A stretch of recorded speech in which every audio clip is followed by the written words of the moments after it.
Good morning. Good morning, everybody. Welcome to another Thursday episode of the Full-Time Investor, an inspired investor, Mandy Brennan, known as the Joint Venture Queen. Happy to be coming to you today with a good friend, a fellow investor. We vacation together, we mastermind together, we've sat and learned together, we've grown together. My guest today on the show, I want all the women out there in the world, whether you watch this with your spouse, whether you're watching this with by yourself, going, if she can do it and Christy can do it, then I can do it. So I want Larry to bring into the studio my good friend, Christy McDonald. Christy, thanks for being here today.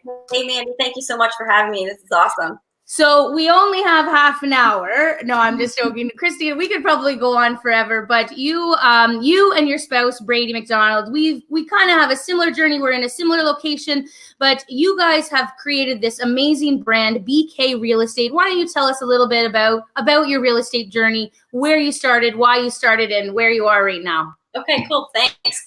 Awesome. So I'm a real estate appraiser by trade, so that's my background. And Brady was working at Hydro One as a forestry instructor in the union, and we wanted something more. So we knew what we wanted to do in life. We wanted to have more freedom and more flexibility, and so we didn't know how to do it.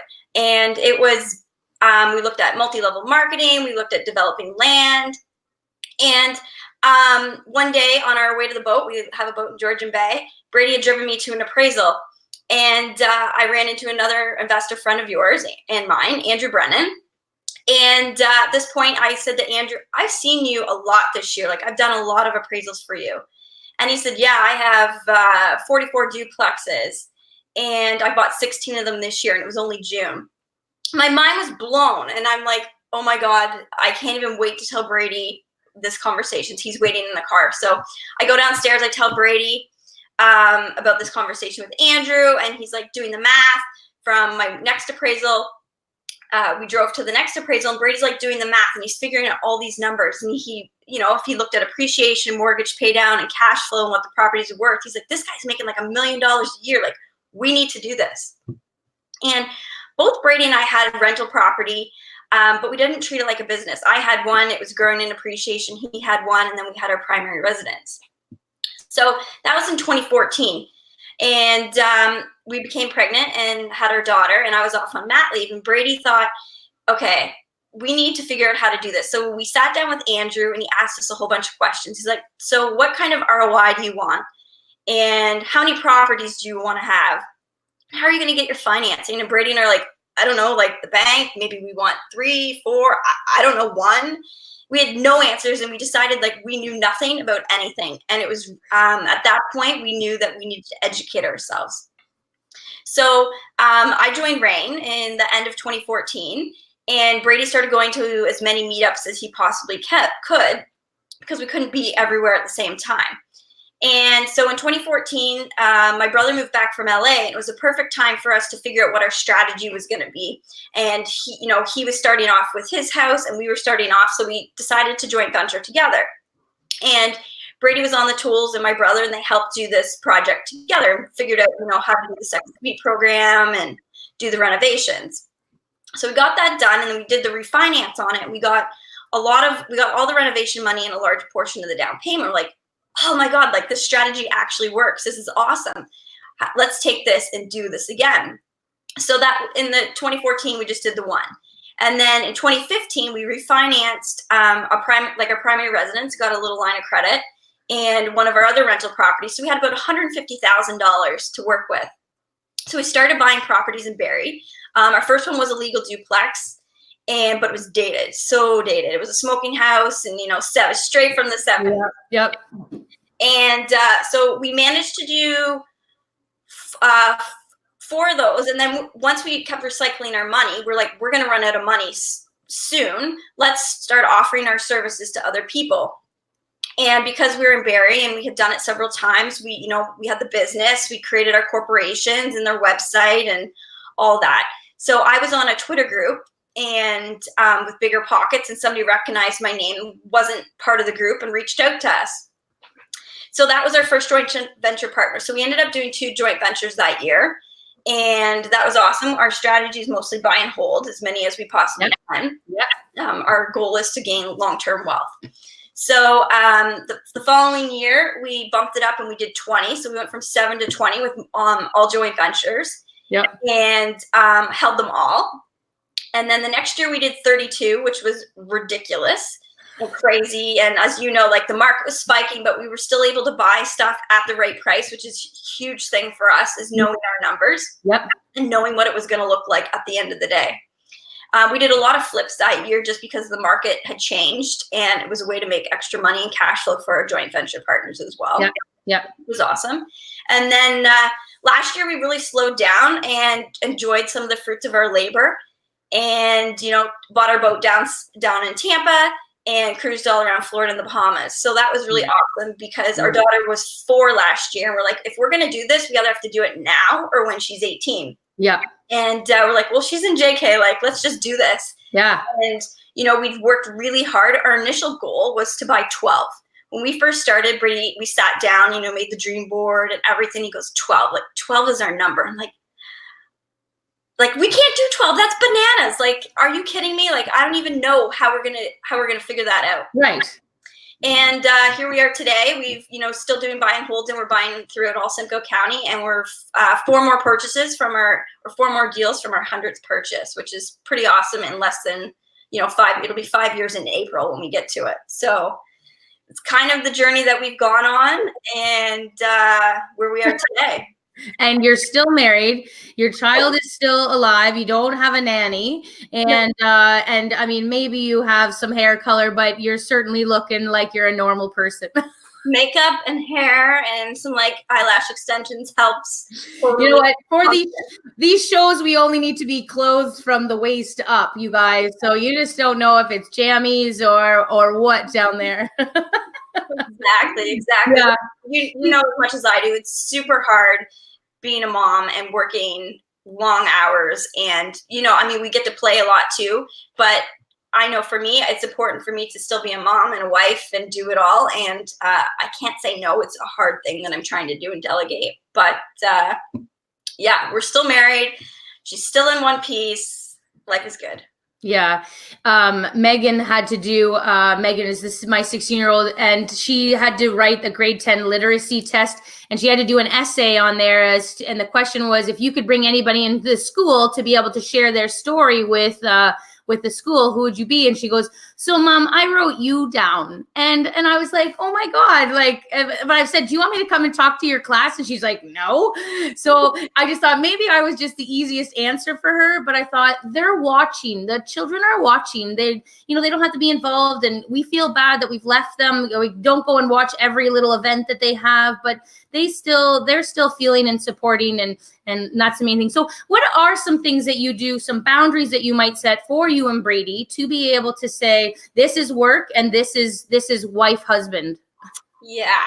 I have different views on that. So hopefully Brady's not watching this right now. But, Brady has no boundaries. So which is good in a way because it keeps us fired up all the time, and his brain is constantly on fire. I try to shut down as much as I can, but I'm also a bit of a go-getter. Somebody said, is Brady like firecrackers? I'm like, no, he's a rocket ship. As you know him, he just goes, right? Which is good. But, we tried to go out to have a date one night recently and talk no kid and no business. And both of us are like, so what do we talk about?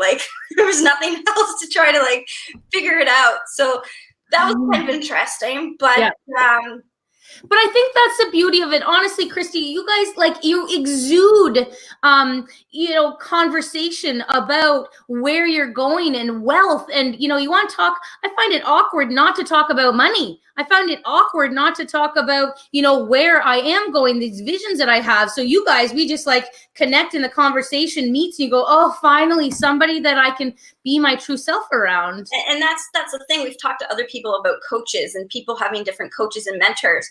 And I said, we don't really have a coach or mentor because we're kind of a coach and a mentor to each other, right? So when I got to tone him back down, or he's got to light me back up, we know how each other can approach that and sort of turn that on or turn it off. which I kind of find interesting. I'm sure you and Larry do as well, right? You know how to, as you said, you're the gas pedal and brake. Right? That was Erwin Zito. Erwin, I see Cherry on the call on the watch right now, and he used to describe him and Cherry as one's the gas pedal, one's the brake, and I was like, oh, that's Larry and I to a T, right? But we need that firecracker. We need that person that's just like, come on, get out of the mundane, get out of we're not going to be average here. But you just fall into that, but nobody else is doing it. And you guys come up in the conversation to be like, Christy and Brady are doing it. And so it just reminds you that, you know what, it's okay to do things differently than the average. But it's a good kick in the ass for each other, right? And you can be honest about it. Sometimes it's not a good thing. Sometimes it's a bad thing. You'll laugh. There's a sign in my background here, and it says, all because two people fell in love. So in the office down here in the house, it used to be the spare room. So there was our wedding pictures and a little sign that's on the wall, all because two people fell in love. So all the girls, the ladies in the office just laugh all the time. This is another office here. So they've made a new sign to put in here, because no matter like what's going on, if there's tension or, you know, there's growing pains or whatever, they're like, all because two people fell in love. Like, that's kind of how it started. Yeah. You know what? But we are unique little unicorns in a world of a lot of men. And, you know, Larry, Mr. Producer there, can you put up that picture I sent you? You recently won some kick-ass awards, and I know Rain has very provincial awards, but there we are there. So there's holding all the hardware. On the hardware. So, you know, shout out to Manpreet.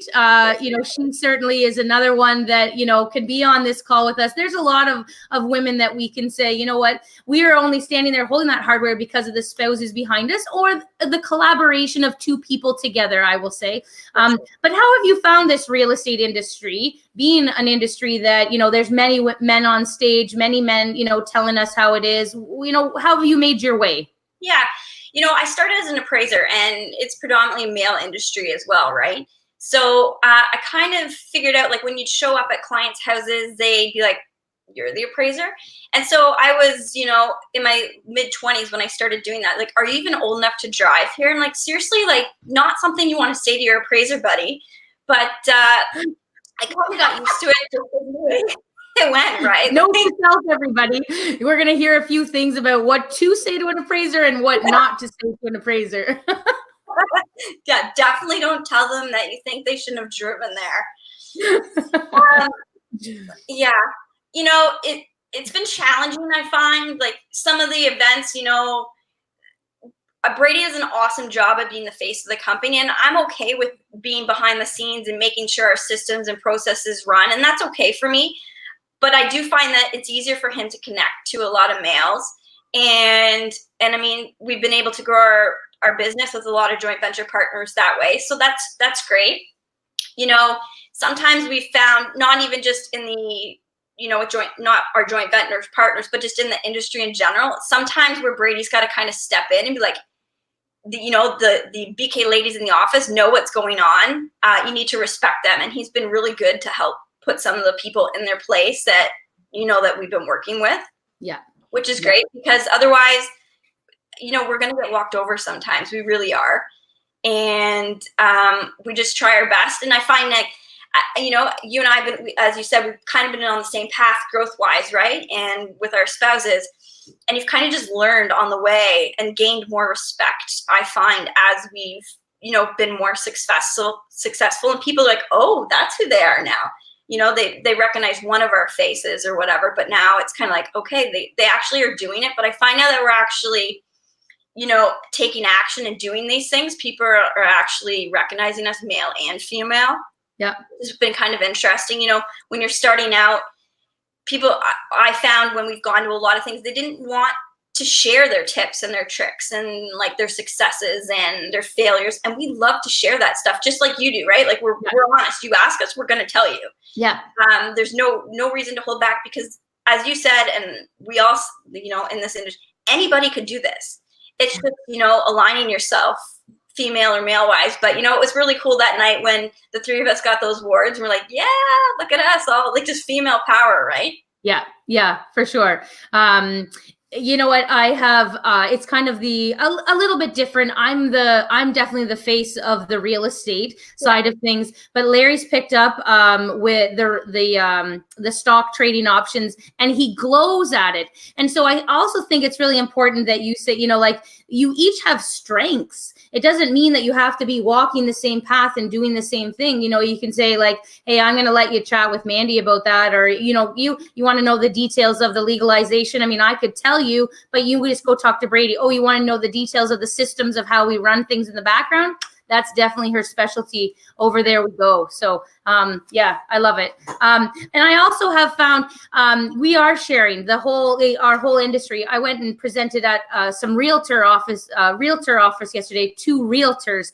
And I was kind of asking them some questions, and they were very tight-lipped, because I think they're, if they share their little secrets or their little niche neighborhoods, that somebody is going to jump in there. Whereas yourself, Andrew, and myself have all blown up, and we're all in the same area. So it kind of goes to show that you don't have to worry if somebody's stomping in your ground, because you could actually work together to be able to get things going in a good direction. For sure. And like, there's deals that you've been able to not buy, or I've not been able to buy, but we're not going to not tell people about some of this stuff. Like, hey, I think this is more suited to what you guys do, or your vision is this, or your vision is that. Like, even people say your competition or whatever, but it's not like that. There's so many different things. We all have each other's different strategies.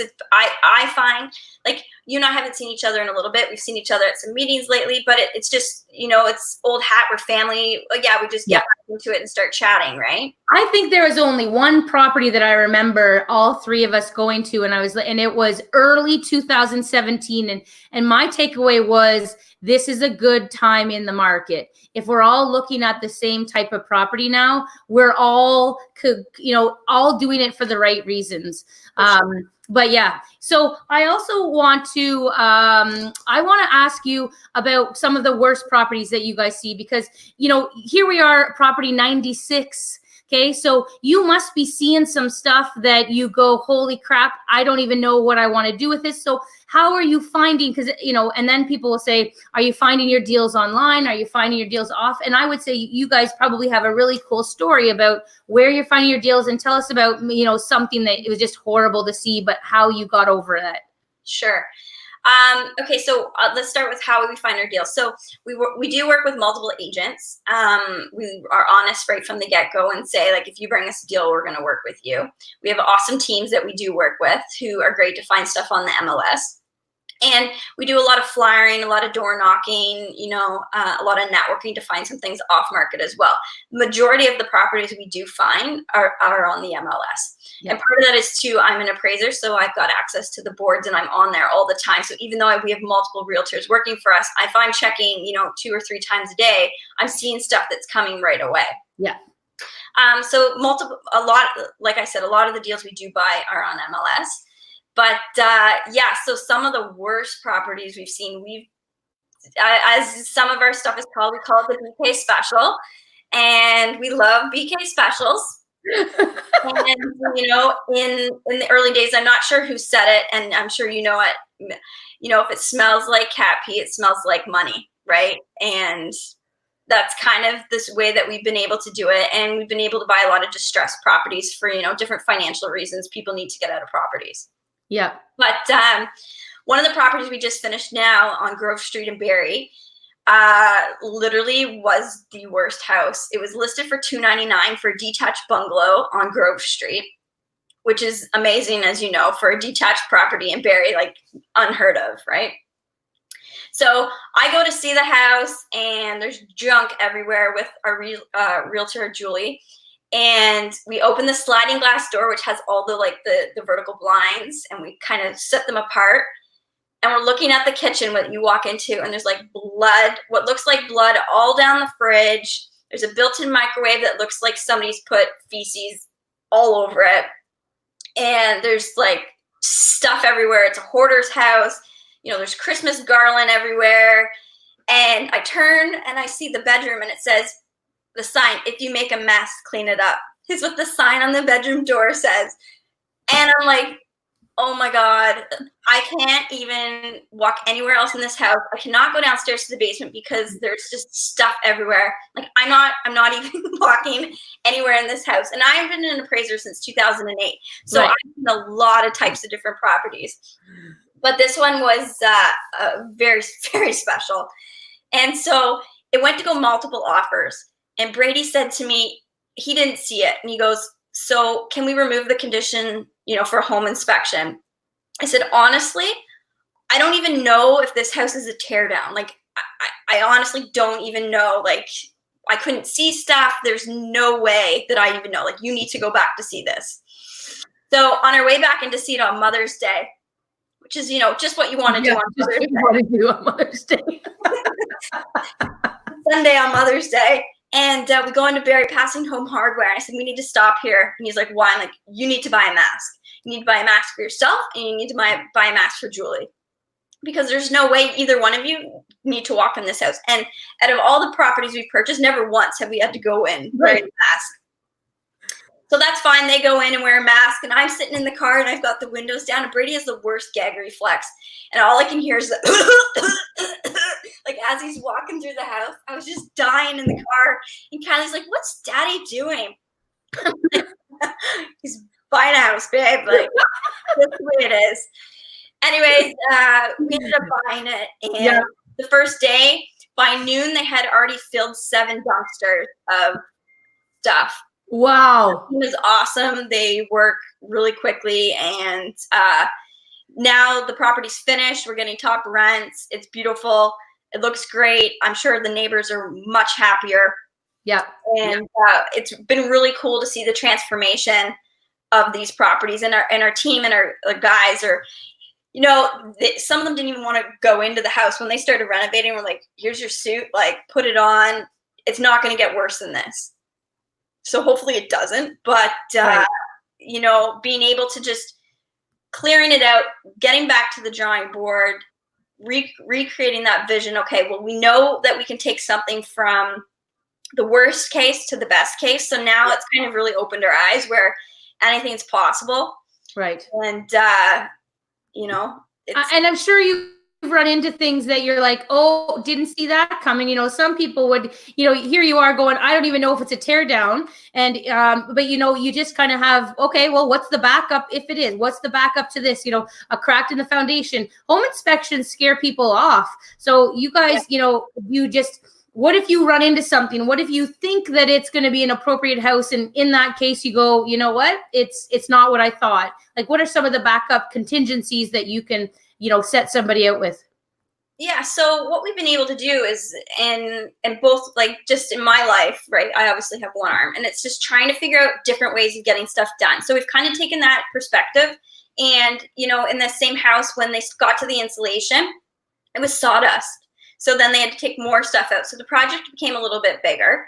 And then, there was raccoons living in the attic. So it's just everything we kind of take in stride. And it's like, okay, here's all the issues, but here's how we're going to tackle just this one. And then we'll tackle this one, and then tackle this one. So instead of seeing it like an entire picture, we're just breaking stuff down to be, okay, let's just handle this thing. Check.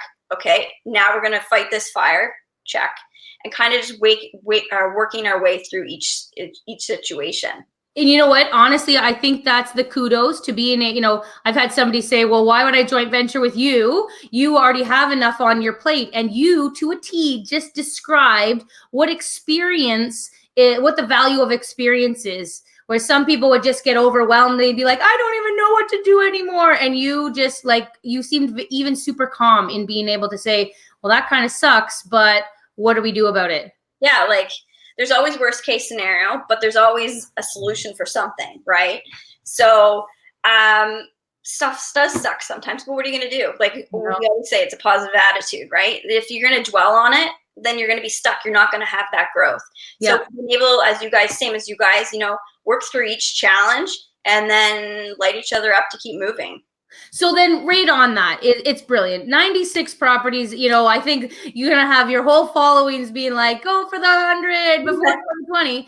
What keeps you going? What is your drive? How did you know, how did you just, what's next? Is there a number? Is there people always say, when's enough? And how do you kind of juggle stuff like that? Yeah, so we don't have like our number, what's enough is enough. We don't have that number. We know what we want to do next year. So we want to add another 100 units to our the BK real estate investing portfolio. Yeah. A lot of those are going to be duplexes, but then a lot of bigger units as well. So we're doing some bigger stuff, 5-plexes, 7-plexes, 10-plexes. And we've kind of grown organically into having the Live with BK property management side as well, right? We, as you guys know, and as investors, there's different types of property management companies, and we're investors first, so we know what people expect from that side of things. Yeah. And we want to offer that to other people. Just as we love sharing the knowledge about real estate investing, we want to offer, a quality service to investors for these properties that they've got. So we want to add about another 200 units on the property management side as well. Okay. That's for next year's goal. There's no really an end goal. Like Brady just turned 35 this week. I'm 37. Kelly's in senior kindergarten. So, I mean, we do have a substantial size real estate portfolio, but what are we going to do if we don't do this, right? So we're building wealth for long term. And so by, the property management company will help with an ongoing cash flow, for us. Yeah. And we're just going to kind of see how it goes. We still have some things on that dream board that we made back in 2015 that we haven't got to, but we've been able to do some really cool things. And I think it's just opened up different doors for us to do a lot of other interesting things. Yeah. Yeah. And I like that there's no number, because it's like the, I won't even use the mama. Right? You get to your cap, then what? Yeah. So, like, I've got my goal, okay, done, pack it in. So if we have no really end goal, we're just keeping moving, keeping the momentum as long as we can. We have a lot of family and friends that work for our company, and we want to provide them and their families with wealth and successes too. So, we want to keep just growing, keep growing. Yeah, and you know what? You're helping the sellers of a house. You're actually adding, as many tenants say, "Oh, they're going to have new owners, and you're going to kick me out, and I got to find a new place." And you go, "You're welcome, because your living condition is not appropriate. Here, let me show you what an appropriate living condition is." So you're helping all the communities change and add value and increase the safety of a unit, of a community for people to be able to live, your family, your generations to come. You'd be doing a disservice if you quit right now, Miss McDonald. Thank you. But there's no quitting in sight. I just being able, like last year, as you know, burnout happens, right? So just being able to enjoy, our success and be on the boat, and we brought our boat home here. So being out on the weekend and just kind of shutting it down and enjoying it with friends, you can enjoy yourself a lot more. And you're doing it now because it's fun. You're doing it because you're growing your wealth for other people, and you want to help other people. And both Brady and I are huge on helping other people, and we've naturally been like that for a long time. Yeah. So now it's awesome because it's given us the opportunity to help people even more. Yeah. Find a way to help the many, for service to many leads to greatness. It's not find a way to help yourself and you'll get rich. So you're bringing in all of these people with you to be able to say, look, I see your pictures of people I know we're on the list to come out on your boat. You just go, but it's no fun being on the boat by yourself. There's always people that are with you. And you're like, so if you can have your wealth grow and you're helping all these joint venture people and your family and jobs and stuff like that, like, you're a community provider. Now, you've done a lot of stuff with the community. Yeah. So we love helping and raising money for different organizations and different causes. So we've been working with the City of Barrie and their Community Flooring Challenge and some of their housing units. So they're struggling to get all the work done that needs to happen, in the housing in Barrie. So Brady's gone in. I even went and did floor, like literally laid floor for a day, and I'll never renovate again. Did you tape that for Tricky Tuesday? I should have taped that for Tricky Tuesday. I'll have to go blade again just to get it taped, I guess. And, Brady was a celebrity dancer for Easter Seals Stars in the spring, and he killed it. And, we love setting these little micro goals within certain things to just tackle them and take them on. So, they may not all be real estate related, but just little micro goals that we are like, okay, we're going to do this. Let's do this. This is awesome. Let's help more people. Yeah. Yeah. And you know what, as much as I am a full bodied, you do have more of a story. And the whole point is why I don't touch on it at first, because that doesn't even change who the heck you are, except it just like adds to the beauty of everything that you do. But tell us about Tricky Tuesday, because I love these little videos. Yeah. So, in 1998, it was in a boating accident, and it resulted in having my left arm amputated. And I was a skater before that. And, I was at the rink 6 times a week, and I just made Team Canada, one of the teams that would represent Canada for synchronized skating. So after my accident, I was supposed to be in the hospital for 2 to 3 months. I was there for 2 weeks. And 3 weeks I was home trying to figure out how to rollerblade. 4 weeks I was back on the ice. We kind of just had this thing that came together. And for me, if I knew that people around me were, thought I was doing well and they were seeing that they were happy, it was really important for me to feel. And I kind of took that, just that growth little period. I hadn't even turned 16 yet. My dad had taken me to drive standard once. I was terrible at it. And he's like, you're never doing that again. I had that, and I was like, okay, perfect. So I turned 16 2 months after my accident, and I just took this bull by the horns. It was like, okay, I'm going to do this. I'm going to figure it out. I'm not going to let anything stop me. And if you get in my way, I'm still going to figure it out. So, here we are now. And so many people like, how do you do this? How do you do that? And when we were having Kylie, I YouTubed and Googled the heck out of like how to change a baby one-handed, like how to find a stroller, how to do diapers, like all this stuff. And there wasn't anything there. So it's only made sense for me now when I've got, the flexibility and the time to share these things. So Tricky Tuesday. So in our house, we don't call anything can't or hard. I've always called it tricky. And we've always wanted to let Kylie know right from the get-go, like, don't say it's can't or hard. So if she was doing something, she's like, this is really tricky. So it's kind of cool to be able to watch her grow and say these things. So I started Tricky Tuesday about 5 weeks ago, and every week on Tuesday, except for this week because I've been in bed sick all week, basically, I do something different. So last week I showed how I do my ponytail, and the week before I went out skating and tied my skates and tying my running shoes. Tying your shoes. Yep. Yeah, so I'm just kind of showing some funny things. So it's been interesting to watch what people, little minor things that I do on a daily basis that I don't even think of. Like today I'm going to film one about brushing teeth and like a toothbrush and toothpaste. So all that, like, there's strategy behind how to make it a way that's easy. Yeah. Or, adaptable for me. And I just love sharing them. The feedback's been awesome. And people are like, okay, I want you to do something that you've never done before. I want to see you do this or that. So it's been really cool to watch. Remember when you wakeboarded? I was like, okay, I know there's people that are around just in case. And then I was just like, look at there's nothing that can kind of stop you. And you know what? Your adversity is your advantage. Your mindset, because of what has been the accumulation of your life. I'd have you no other way. No, thank you.